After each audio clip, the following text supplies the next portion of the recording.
Yaşıyor sağıydı kaderler Rahmetlimin Xudayıma Rahmetlimin her günüge Etdiyeni deyip de şu nasip olsun her kimige Rahmetlimin Xudayıma Rahmetlimin her günüge Etdiyeni deyip de şu nasip olsun her kimige Etdiyeni Habiba bay girek bir her kimige Nasip olsun her kimige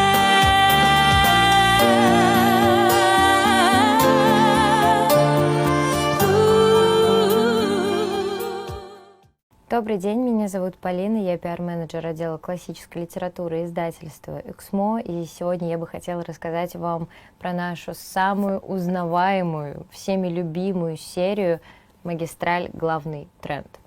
В данной серии издаются произведения русской классической литературы, зарубежной литературы, шедевры фантастики, лирики, эксклюзивы издательства и многое другое.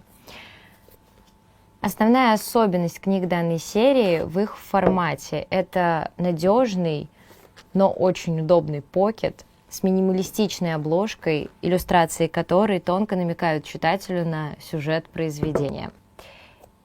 И, наконец, «Магистраль. Коллекция». Это всеми любимая уникальная серия в твердом переплете. Такая книга станет отличным подарком и украшением вашей личной библиотеки. А слоган данной серии «Читать красиво, думать модно» отражает яркий посыл. Данные книги подойдут активным читателям, которым важно не только содержание, но и эстетика.